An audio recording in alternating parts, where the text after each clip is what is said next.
The man had failed to confess his love the day before because he was just a food delivery guy. The next day, without the slightest hesitation, he spent $60 million buying cars and, right in front of his ex-girlfriend, gave all 5 luxury cars to another woman. But the man's identity was anything but simple. He was actually the biological grandson of the chairman of the nation's top conglomerate. Because he wanted to find true love, he agreed to his grandfather's request to date as an ordinary man and buy his girlfriend a car through his own efforts, as well as a necklace worth $100,000, planning to propose to her. But his girlfriend despised him for it. While the man was still confused about why she would act like this, a luxury car worth $1 million suddenly appeared in front of him. He watched as the wealthy young master, John, walked up to his girlfriend. Only then did he realize that his girlfriend had already betrayed him. The man sadly watched the two of them leave and prepared to jump into the river to end his life. Just then,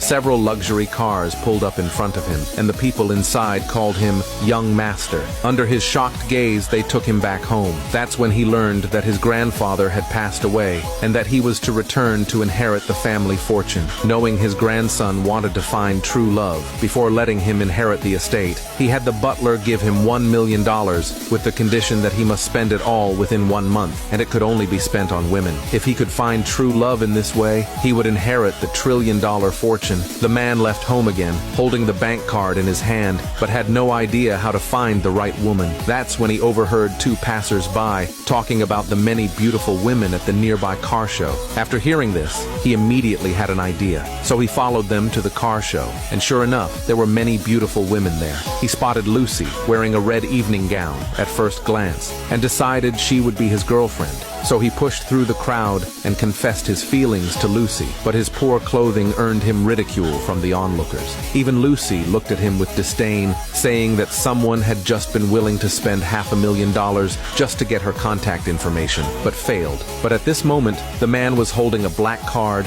with $10 billion from his grandfather, and didn't care about the money others mentioned. He directly told Lucy to name any request she wanted, saying that even if all the people here combined their assets, they still wouldn't have more than he did. But Lucy thought he was lying, so she decided to test him. She told him to buy her a luxury car worth $1 million. If he could buy it, she would agree to be his girlfriend.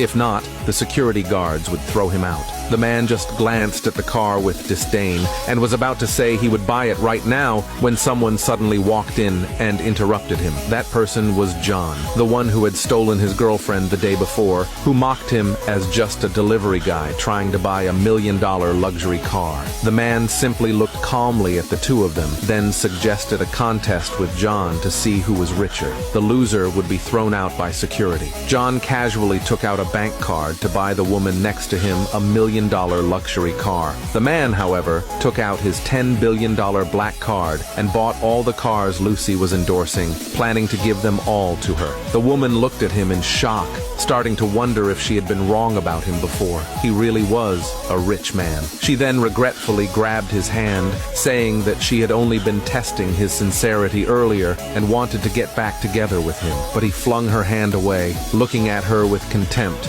Just then, the car show's manager heard someone was about to spend $60 million on cars and immediately had a staff member lead him to find the man. Seeing the man in front of him, he excitedly grabbed his hand to take him to see the cars. But John stepped in to block him, saying he had never seen this bank card in the country before, so he assumed the man's card was fake and couldn't actually be used for payment.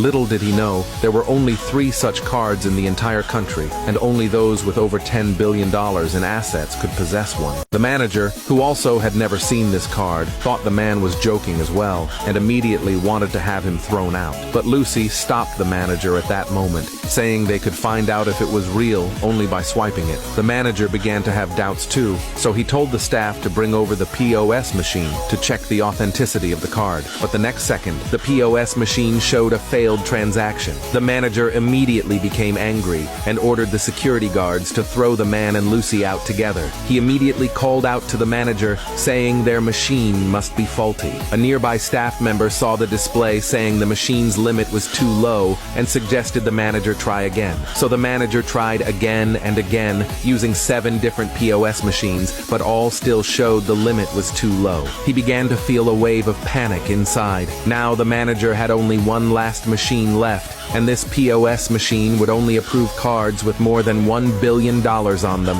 Only then would it show a successful swipe. The manager looked fearfully at the device in his hand, realizing he might have offended a true VIP. But John still thought the card was fake, and warned the man that if it didn't go through again, he would break one of his legs. The nervous manager then inserted the card into the POS machine, slowly swiping it through. The next second, the machine displayed "Transaction approved."